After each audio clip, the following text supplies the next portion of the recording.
So here is sort of what we try to do is distill down 20 years of research on a single slide. Otherwise, we'd have to keep you here 4.5 days. And so this is, we don't expect you to memorize this. You won't be tested on it. But these are the kinds of things that in individual experiments, in our group and in other groups, are associations that we found that we think are important enough to have up on the screen in front of you. So over the last 15, 20 years, as Danny said, we've been working in these areas in a very controlled experimental way. And what we've done there is really disentangled parts of the freestall. And Cassandra Tucker, one of Dan's very first PhD students, her entire PhD was dismantling the lying cubicle and coming out with recommendations, deep bedding, sand bedding, and dry bedding. You've got those things, and we'll show you some other work to support that. You're already off to a pretty good start. So the challenge then is to go from our beautiful research facility, which I didn't even have a slide to show you, normally show that, because we're so proud of our own research farm. That's because he's been on sabbatical for a while, and he's living in Germany. So we have a beautiful research farm, but the challenge is, of course, as well, how well do the results from a university research farm translate to commercial farms. And we've been doing a great deal of work on commercial farms. This is one of our stars, Kiyomi Ito, and this is just her visiting a California dairy. It's one of the many dairies that the students have visited over the past number of years. So this on-farm research, we couldn't have done it alone. We did it, first of all, starting with Kiyomi's project, which was in British Columbia, which we did with the local feed industry and the local vet clinics. What we've learned with all of this on-farm research is that we need to be working with people that the farmer trusts. And that's where you guys come in again. So, you know, we're scientists from the University of British Columbia, or actually it's Kiyomi, and another one of our students, Alejandra. They go up and knock on the door of a farmer's door. Do you think they'll let them in? Probably not. But if they come with the herd veterinarian or the herd nutritionist or somebody that already has this vehicle of trust, has a trusting relationship with them, it doesn't take long. It's one conversation, and the farmers usually says, well, when are the girls coming back again? So we've done that in British Columbia. We've done it all over the United States in collaboration with a company called Novus. And we've also extended this type of research now to China and also parts of South America. So today we're just going to give you some highlights from especially two regions, actually. So this is home for us. This is British Columbia. But we're going to be talking mostly about research from California and northeastern United States. So one of the things that we have really been working on is this interaction between housing and disease. And one of the most obvious ones is lameness. And one of the challenges that we know is that lameness is, I think, recognized, well, definitely by the veterinary community, but also recognized, at least in speech, by farmers as possibly being a problem. But we also know from work that David Main and his colleagues in the UK have done, Marcia Endres has done in the United States, that on average, farmers only pick out about 1 in 4 cows. So Dan, with his PhD student Francis Flower, in the early 2000s, worked a lot on a locomotion scoring system, which is the one that we're going to show you now, which is a numerical rating score of 1 to 5. And this actually comes back to another important aspect, I think, of the whole benchmarking process, which we're going to talk about a little bit later in the talk, is it's important to be giving the farmers something that they don't already have. Yeah. And many farmers will say that they think they have a good handle on lameness, but actually if you have a trained person go and look at their cows, you're going to be giving them something that they don't already have. In the categories we're going to show you, we're going to be interested especially just in this distinction between sort of lame, non-lame, and if you're interested later, we can talk also about animals which are more severely lame as well. We're also going to be talking about a real love that we have, and that is the hock lesions that we often see in the back of the legs. So this is the work from British Columbia. And so what Kiyomi did as part of her master's is taking our 15, 20 years of cow comfort research, we had a pretty good idea about what we wanted to measure and where we had predictions for. And so Kiyomi, with another student, Alejandra Barrientos, who became very important when we went into the United States. A, she was a veterinarian, and B, she could speak Spanish, which was very important. They went to 50 farms in the Fraser Valley. And this is just, on the bottom, the hatch marks are individual farms. And this is just the data now from British Columbia. Interesting thing about this, so in all the slides you're going to see sort of really good farms and really bad farms. The data's just arranged in that way. We've just got it in order, right? And the interesting thing about this, so here's farms in British Columbia. On average, let's say about 100, 120 milking cows when we're doing this study. All free stall, but with a wide variety of cubicle designs, sizes, and shapes, etc. If you go over to the next region we're going to talk about, which is California, you're just about 1,000 kilometers or so to the south, still only Holstein herds, still all cubicle herds. Yeah, free stalls. But in this case, herd size about 10 times larger on average. And so there's a number of very important differences in terms of the way farms are run in those two regions. Despite that, look at the sort of the overall shape of the graph in the two regions is quite similar. So on average in British Columbia, we had about 28% lameness, and in California, about 26%. I was fortunate to fly down to California, and we're going to talk about this a little bit more in a few minutes, but all of these farmers got reports, these benchmarking reports. And I was fortunate to be at the very best farm, and he had two comments. The first was, and he was about 5% lameness. His first comment was, how do I get to zero? And the second was, he pointed to the ones at the other end and said, I can't afford for them to be in my business. And then when I was also fortunate enough to be at one of the worst farms in the region, and I can honestly say he was genuinely shocked. He had no idea that he was so bad. And it was great because his veterinarian was at the table and the nutritionist was at the table, and I'm sure that they talked for many hours after I left the room. I mean, that's going to be a recurring theme. I think that's one of the ways in which this benchmarking process really works, is that it generates a conversation that wouldn't otherwise happen, and it generates a conversation around the data. Yeah. And it's a way for getting people who are not necessarily involved in that conversation beforehand into the room. And I think one of the key players, maybe especially in that California case, is bringing the hoof trimmer into that was important. And then we went to the Northeast, 55% lameness. And there were some farms that were over 80% of the cows. 8 in 10 cows were locomotion scored 3 or greater. When this data was published, the state veterinarian from New York phoned me. It was interesting because he was absolutely shocked that New York did so poorly. But I think what burned him even more was that California was beating him. So one of the fun things about a data set like this is to begin to look at the associations, and a lot of the things we found bear out what we found in experimental work. But I think one of the interesting things that we've learned from this also is what are the limiting factors on different regions. We're going to show you regionally in this data set, but I think it also gets you thinking more about, well, what are the limiting factors actually on each farm? And this, again, I think, comes back to the value of dealing with data from specific farms and starting up sort of a tailored conversation with that farm to identify their limiting factor. This is data from the Northeast. And in the Northeast, if anybody has spent time traveling dairies around there, a lot of mattresses. Or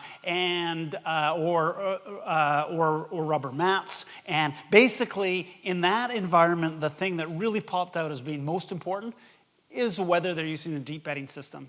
And it probably doesn't matter how you achieve the deep bedding system. In the Northeast, almost all those deep bedded cubicles were sand, and sand works really well. But whether in our approach, in statistically, because essentially almost all the deep bedded are sand, you can't really separate those out. But you can see quite a dramatic effect of having a deep bedded system relative to a mattress system on the risk of lameness.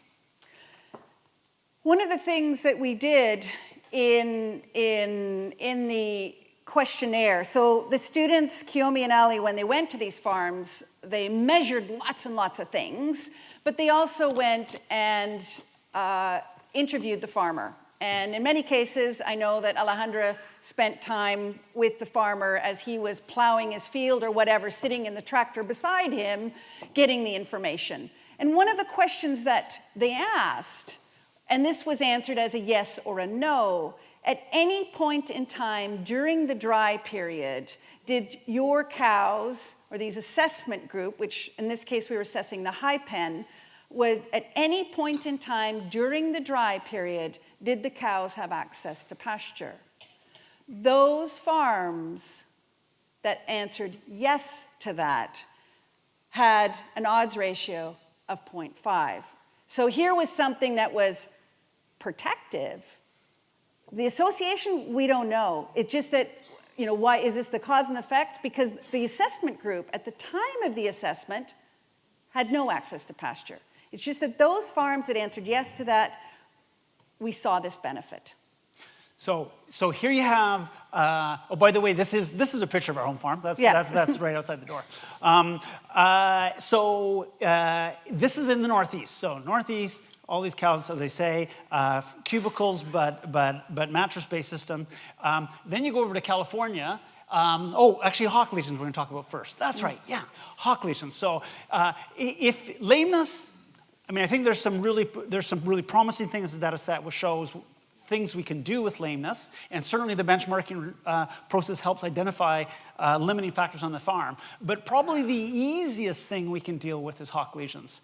Here's just one of the easy things about hock lesions. They're super easy to score. So here's one scoring system, just a 3-point score, very easy to apply, very easy to get people trained in it. And the Kiyomi, for example, in addition to doing the lameness scoring, was also doing this hock scoring.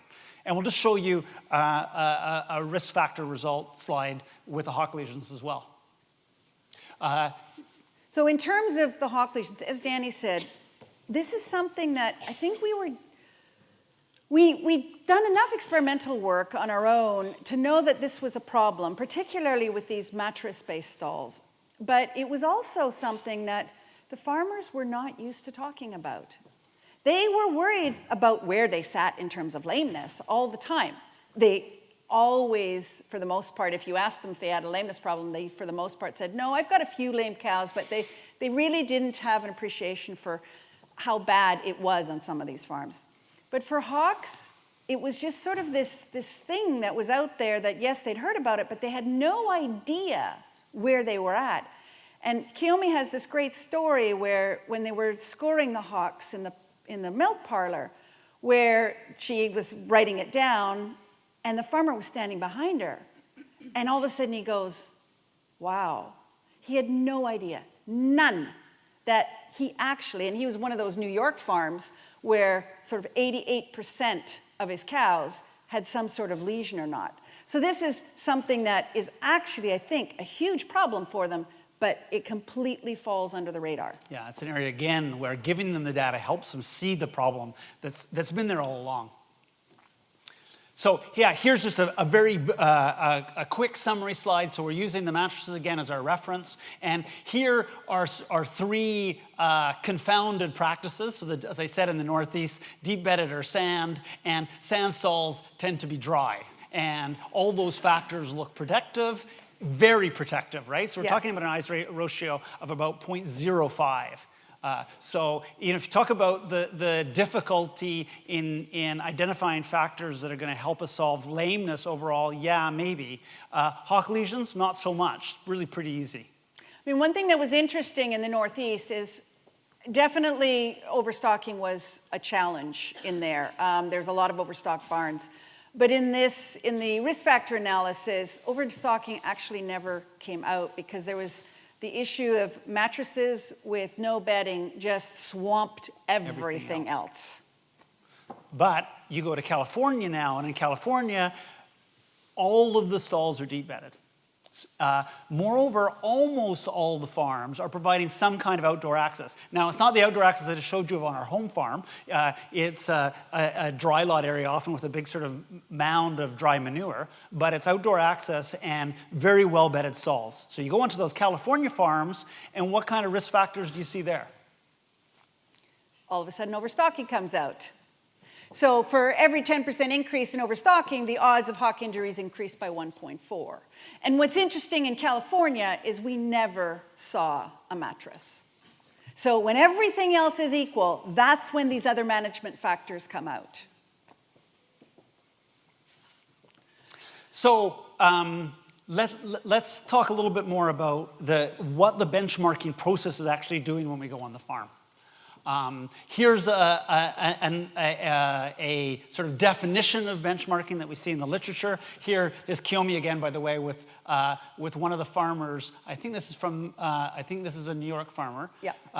And here we have the definition. So process of systematic comparison, sharing ideas, and improving performance. I mean, this is something that the business literature and the business community has been, very aware of, and a practice that they use all the time.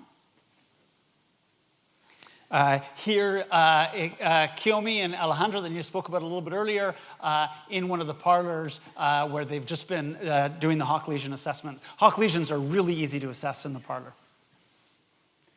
So this is what, we're just going to walk through now what one of these reports look like. And there's variations that, hopefully, hopefully at the end of this, you'll think about doing this in your own practice, but you don't need to get overly complicated.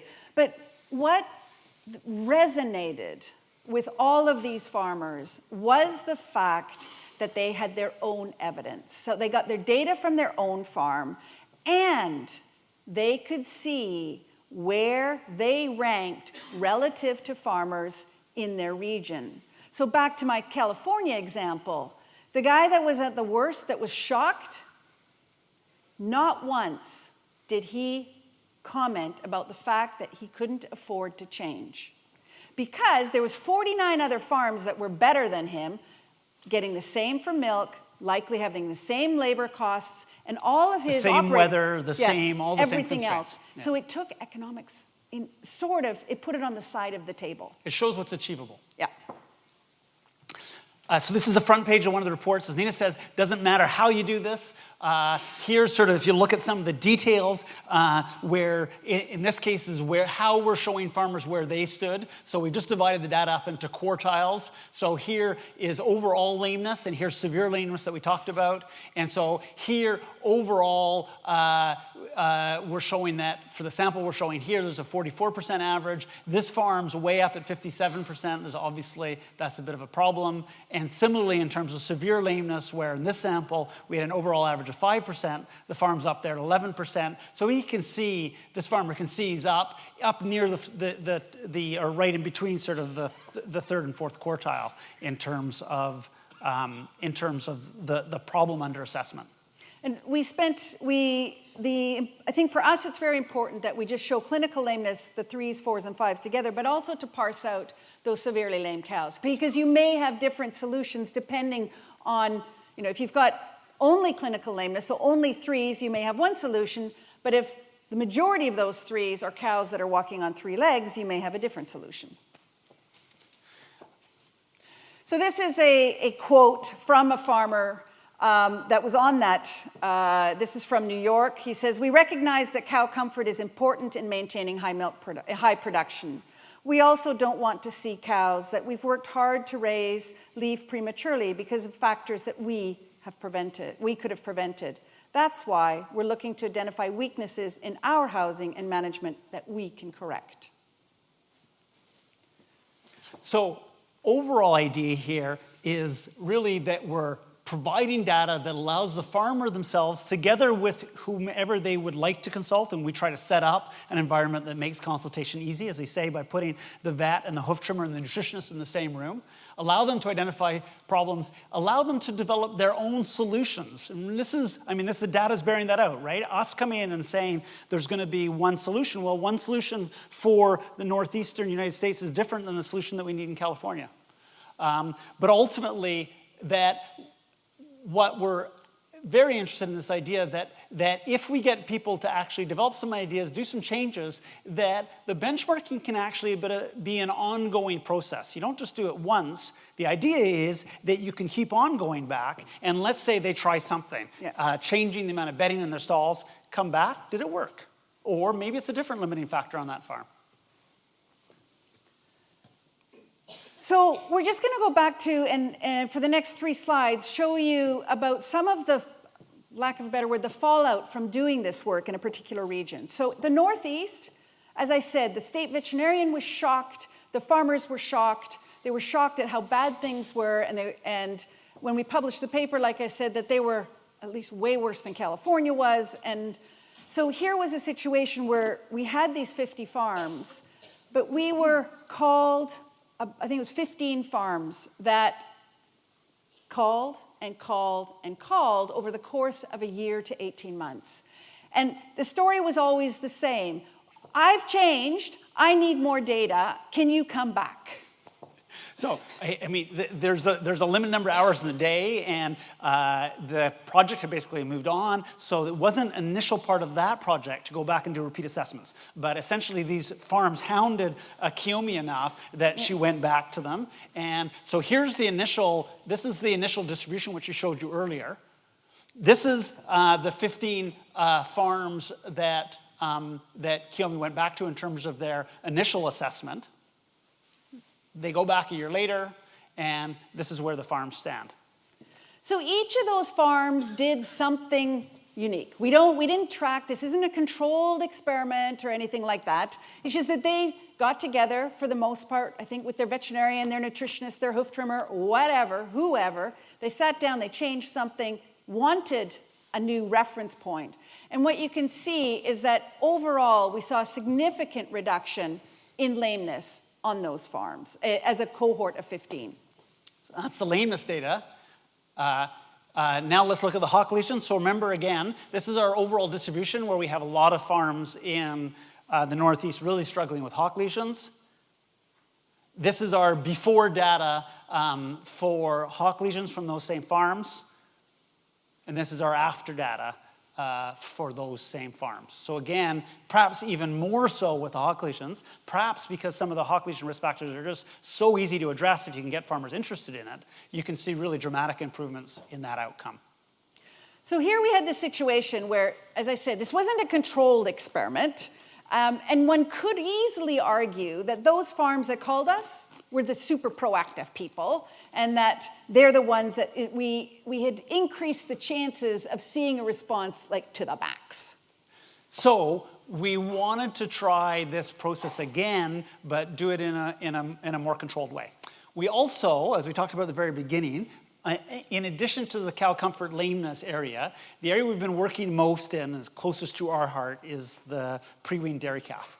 And there, perhaps especially, we struggled in terms of getting people interested in making changes on their farm. So we're going to turn now to a calf example. And in this case, what we did is we started right from the very beginning with the idea that these are going to be farms that we're going to give benchmarking reports to, but then we'll go back to after they've had a chance to try to implement something. Again, we're not top-down telling them what to do. We're allowing them to have the conversations that allows them to come up with their own ideas. But right from the beginning, we have this idea that all these farms are going to be assessed a second time.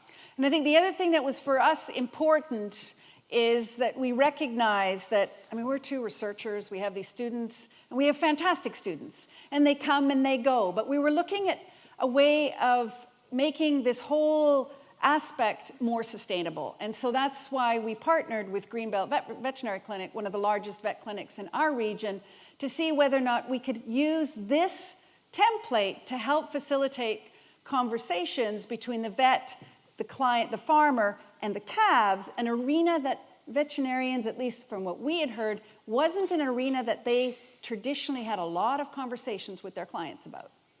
Okay. So, quick wrap up on the cow comfort lameness stuff. Trying to get this 3 things you just got to remember. There's things you can do with this example by getting involved, and we hope that we've given you some simple ideas that you can take back and apply in your own practice. Really, in terms of the place to start, we think bedding is where to go. We're going to suggest here, like we're going to suggest in the calves a minute ago, in a few minutes is that measuring comfort, lameness, and hock, so providing benchmarking reports, giving the farmers something that they don't already have in terms of measures on their own animals, is a way of getting the farmers interested, and it's also a way of facilitating veterinary involvement in areas where you may not be currently involved in that farm. Okay, on to our baby calves. So as Danny said, we've done 15 years worth of work on how much milk should calves get, about group housing, and we've got a similar slide now, I think, where we're going to show you where we haven't got quite all the reference on the bottom, but to show that we actually know an awful lot, I think, about rearing calves in the absence of the mother. The areas, in terms of milk feeding and weaning, we know from the research what to do. We also know that there's still serious challenges on farms. I mean, the NAMS data, the National Animal Health Monitoring System in the US, is now still saying that we're getting 8% mortality of baby heifer calves. And that if you add the first 48 hours of life, because those aren't counted in that mortality statistic, we've got 15% death rates. We have a problem of, again, I think it comes back to similarly what we showed in the cow comfort. From the research side, we kind of know what's going on. But we're not translating this into actual better practices on farm. And it could be that this is just an issue of farmers not knowing, and we're trying to facilitate. We need more conversations. So we've been working, especially in these areas, but we couldn't help but also include something on this, because if you want sort of a vignette to depress yourself in terms of dairy extension, look at the colostrum feeding issue. If you track studies in terms of failure of passive transfer, it's just a number that doesn't change, despite the fact that what's been in the textbooks, probably for about the past 50 years, is more or less correct. So it's not a matter that we don't know what the limiting factors are, we just don't know how to get those limiting factors addressed on individual farms. So we were interested in trying to do something that would get farmers interested generally in this milk feeding weaning aspect that we've been interested in, but we were also really interested to see what role benchmarking might do to get farmers to target things associated with failure of passive transfer on their farms. So the things that we then decided, and again, it's the royal we had Dax Atkinson, who was a student that, like Kiyomi Ito and Alejandra, gate scored 25,000 calves. I think Dax Atkinson, in the course of this study, taped over 2,500 calves throughout the course of this experiment. I mean, they're the ones that do all the hard work. But we were interested in evaluating the milk feeding, and the weaning aspects came down to average daily gain, and also the colostrum, which we then did using blood tests. And again, really importantly here, the benchmarking reports are being delivered by the herd veterinarian. So it's setting up a conversation with the herd vet. Okay, so here's just a picture of Dax at work. This is in one of these beautiful little calf hutches. If you ever want to test the enthusiasm of a student, you have them go on to many farms on an August month into a hutch and be body taping calves. And Dax somehow or other managed to survive and come out the other side. We can talk about this very simple technology later if people are interested. It works absolutely brilliantly for this purpose. Everybody should have one. You tell a little bit about the report, Nina? So here, this is just now, this was an experiment, again, done where we organized it, and Dax and also a PhD student that is doing some interview-based work on this study. We spent many, many hours trying to design what this benchmarking report looks like. But what most important, and I can tell you every time, and I'm sure Dan McDermott can attest to this, when you place this report down to the farmers, what they gravitate immediately is the middle part of this. And where do they sit relative to their colleagues? And it was interesting because at local dairy events, I mean, we respect confidentiality to no end. We never told anybody else which farms we're at. But at the dairy events, you could hear the farmers talking. Where were you? I was in the middle. Oh, I was on top. And they were very, very proud of that. But here, so we gave them a report of where they were at. And then we also, Dax and the undergraduate student Samantha that were involved in this also asked lots of questions and surveyed. So this gave, so the calf management practices, one question is how much milk do you feed on the farm, so their farm, and then what the range was in the cohort of farms that were in the data set at that time. Yeah, just a way of getting people interested in asking questions about specific management practices. So again, we had a group actually of very happy farmers. Of the 20 farmers approached, 19 farms approached, 18 agreed to participate in the study. And it was a long-term study, as we say. We're collecting data initially for a 6-week period, repeated visits to get good measures on failure of passive transfer on these farms. And then at the end, we present a report, and we ask those farmers, are you interested in sticking around for a second 6-week period? All of them said yes. So a very high level of enthusiasm. And here's just one report, one quote from one of our farmers illustrating what they think about the whole process. I think it's good because most farmers are prideful and they want to have the best looking animals. It encourages better farming practices and everyone in the farming community learns from other farmers. And so it was interesting, back to this issue, because we were on the farms for 6 weeks, we got data, and then we went with the herd veterinarian, and as Danny said, this was so important for us. It wasn't us or the students delivering the report, it was the herd veterinarian delivering the report, because they're the ones that were going to have the long-term relationship with this farmer. And I mean, there was a couple farmers where the students had been taping and this and that, and they said no, they said they're not going to stay. They said no, 6 weeks is enough. And I remember we were often in the room just sort of as backup, and the question came up, are you going to stay in the farm? And this was one that had said no. First thing is, we're staying in the farm, or in the experiment, because he wasn't where he thought he was. Okay, so the farmers could come up with whatever they wanted to. So it was up to them to come up with ideas in consultation with their vet, and different people did different things. These are just some examples of the kinds of things that people did that decided to do something because they were interested in the weight gain aspects, in the rates of weight gain on their calves. So one of perhaps the simplest things to do is simply, feed more milk. And so a lot of them started feeding more milk. Some tried different weaning practices, a number of other kinds of ideas that you see. But the big question is, of course, did this work? And so let's look again at the before and after results. So here's our average daily gain. Here are the farms, our 18 farms, when they're given their first report. And overall, the gains on these farms are pretty good compared to what we expect for industry averages in North American calves. So all of our calves look pretty good, but obviously there's some which are gaining about 0.8 kilograms a day and others which are closer to 0.5. So then, remember the farmers we were looking at both average daily gain and colostrum.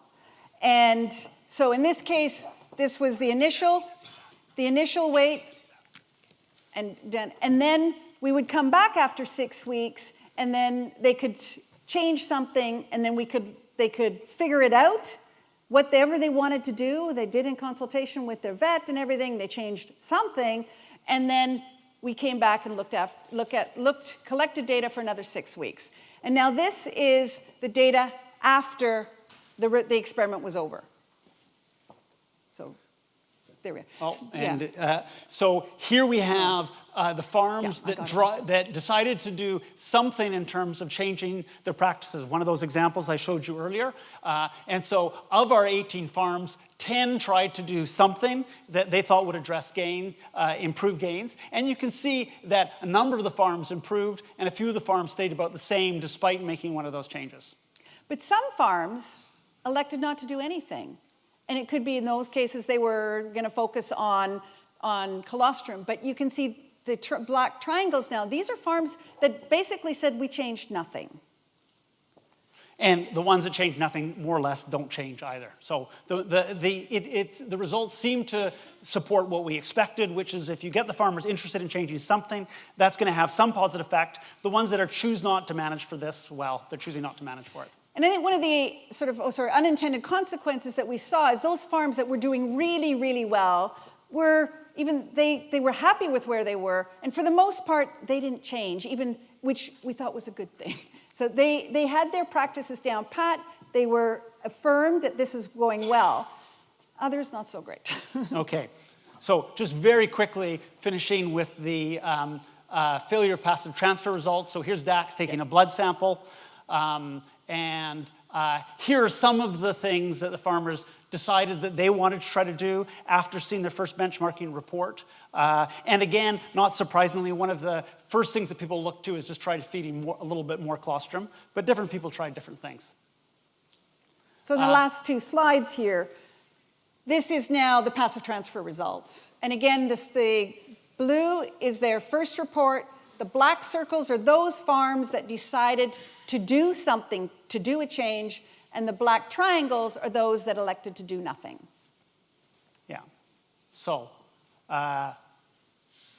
overall, we're getting the kinds of results that we'd hoped to get, where if you have farmers engaged and interested, main first objective, we get them talking, we get them engaging with the veterinarian, they try things out, and often those things work. Not always, but often. Okay, 3 key results. Nina. Okay. The baby calves, they need your input. And whatever we can do to facilitate conversations between veterinarians and farmers about calf feeding practices is we've got to get there, because we know that these are the future of the dairy industry, and we have some challenges, and I think farmers genuinely, when given the tools, do want to get better. Whether we're talking about colostrum or milk, try more, sooner, better. And that refers to the speed at which we ramp up milk intakes, as well, of course, as the type of colostrum feeding practices. In general, what we're seeing from this result is that there can be benefits of giving farmers their own data in terms of failure of passive transfer, and also giving farmers data on something they're almost never measuring, and that's body weights. And again, just the last point is, we've just given you 2 examples of what to do.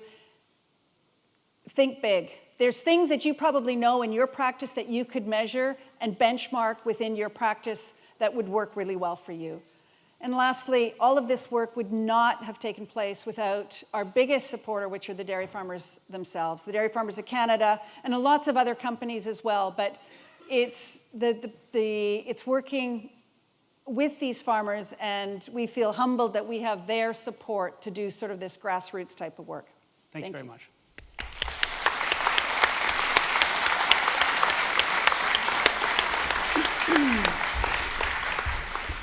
Thanks a million, Dan and Nina. It's great to hear some positive stories about animal welfare. We have time for maybe 1 or 2 short questions. Is there anyone? Question here? I think someone's going to come to you with a mic here.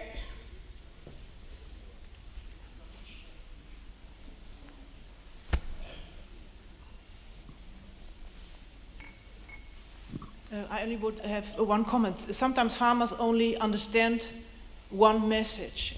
And with respect to metabolic programming, they understood 12 liters. But what they did not know was that most of the research was done with whole milk. And what we now find is that they use milk replacer, and they feed it twice daily, and they have quite a lot of problems with Clostridia. So sometimes you have yesterday's solutions cause today's problems. So sometimes it needs to think a bit bigger, because they only take the small information, and there's sometimes some feedback, some drawback due to this information. Yeah, together. So thanks very much. And this is where that thinking of this as a continuous cycle, because what sometimes the solution on one farm, as you say, could be a problem on another.